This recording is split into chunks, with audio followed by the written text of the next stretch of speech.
Hello, everyone. This is Dr. Carmen Puliafito. Welcome back to Retina Synthesis. I'm happy to have with us today Dr. Carl Danzig of the Rand Eye Institute in South Florida. Carl, welcome back to Retina Synthesis.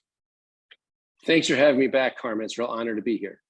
We're going to talk today about the IZERVAY anti-complement agent and its visual acuity results in the phase 3 GATHER trials.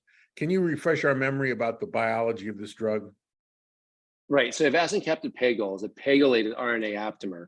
It's an inhibitor of C5, complement C5.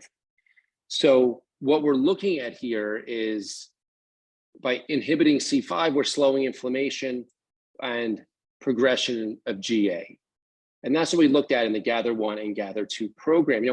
GATHER1 and GATHER2 it's the first program where we have two pivotal clinical trials that met its primary endpoint.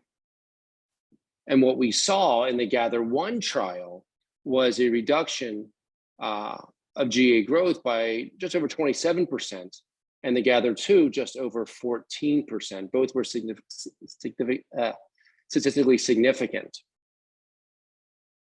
So you recently talked about a post-study analysis of visual results. What did that Correct. Show? So what I looked at and what I talked about at ARVO was a post hoc analysis of vision loss from the GATHER program. And what we saw, were really three things that we looked at. What we saw was that there were fewer patients who had experienced a greater than 10, 15, or 20 letter loss at 12 months with treatment, avacincaptad-pegol 2 milligrams versus sham. Furthermore, we also saw that treatment with ACP 2 milligrams resulted in a 56% risk reduction of persistent vision loss compared to sham at 12 months. Persistent vision loss, that means 2 consecutive visits of 15 letters or more. And for the first time ever, we were able to see a relationship between worsening visual acuity and GA lesion growth. So what was the entry criteria for the GATHER trials? Were they extrafoveal lesions, subfoveal lesions? So all patients were extrafoveal, non-center point involving in both clinical trials.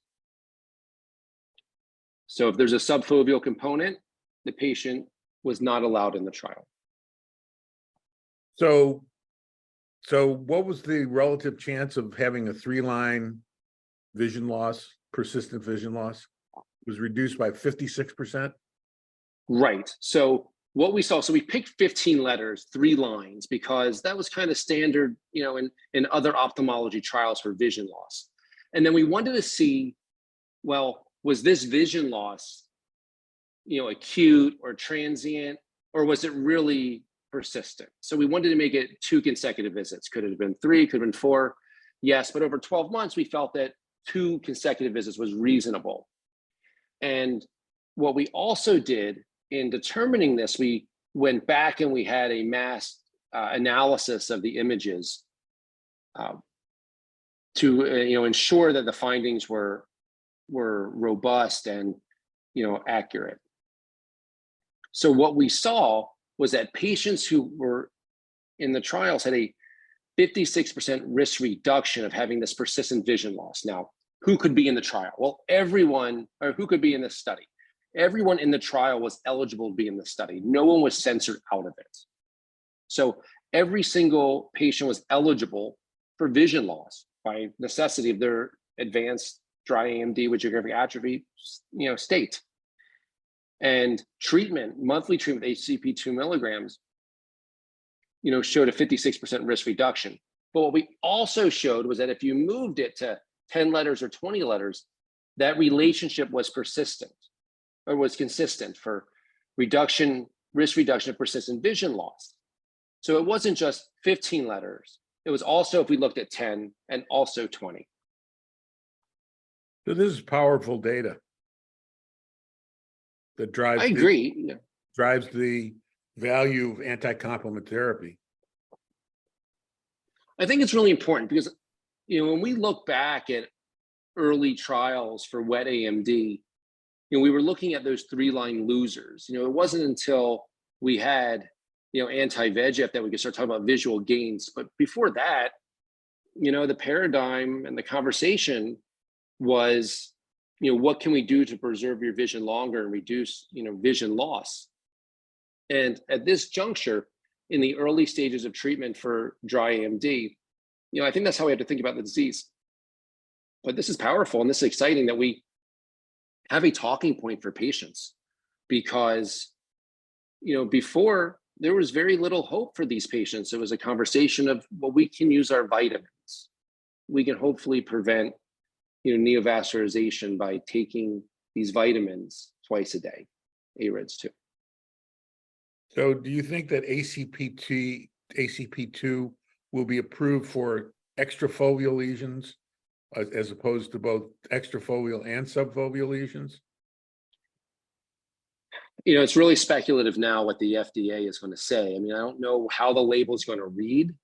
I think that for patients, what would be most beneficial would be for treatment of advanced AMD with geographic atrophy.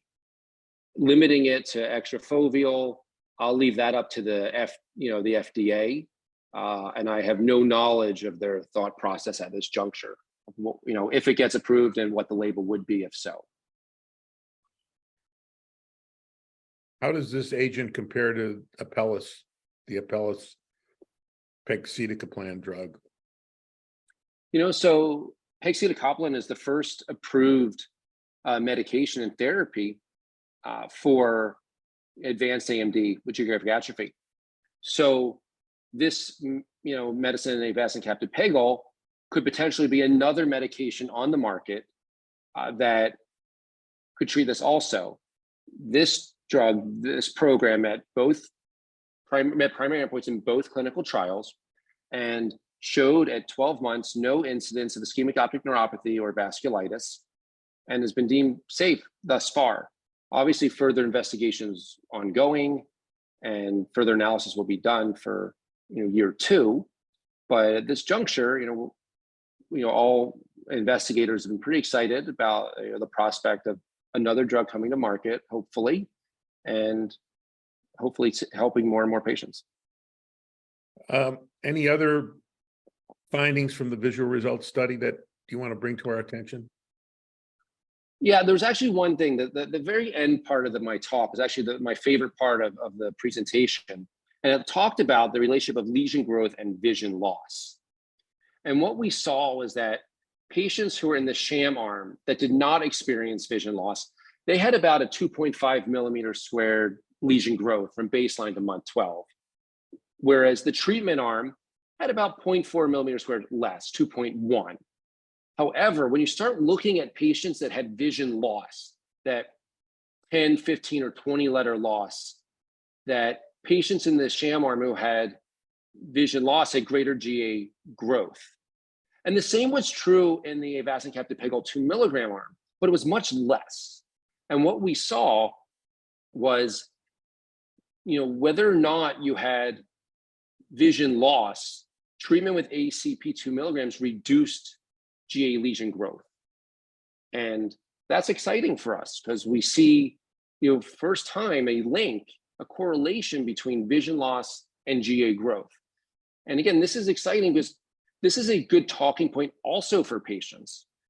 This allows doctors to be able to have a more robust and interesting conversation with patients where they feel that they are helped. Because right now, the challenge is going to be, I feel, moving forward, is having patients stay on treatment. Whatever treatment it's going to be, it's hard for patients to want to stay on it because it's not that conversation that their friends who have wet AMD have.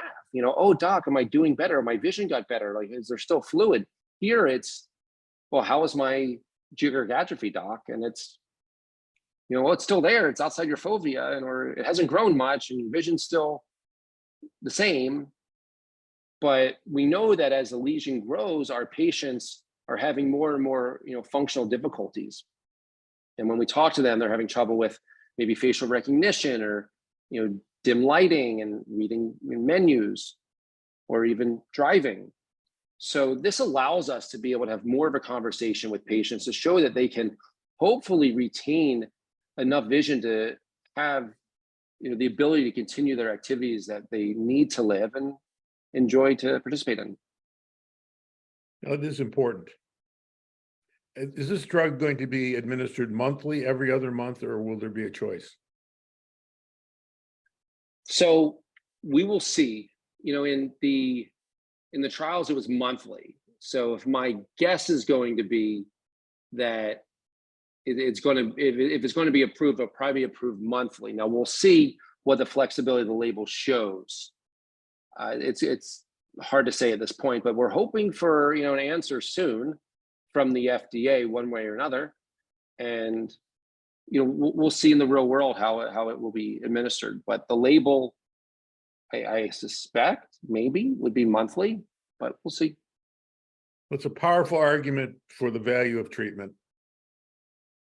I agree, and I think that the more we educate patients, the more that we talk about it with our other retina specialists, with other ophthalmologists, with optometrists, and getting the word out that there is treatment today for patients and more treatment on the horizon, and that there's more investment in this field, not just with IZERVAY Bio, but there's other clinical trials going on now. And my hope is that we'll have 2 options for patients this calendar year and maybe many more in the future. But this is the dawn of a new beginning, and it's exciting. Thanks for your time, Carl. My pleasure. Thank you, Carmen, for having me.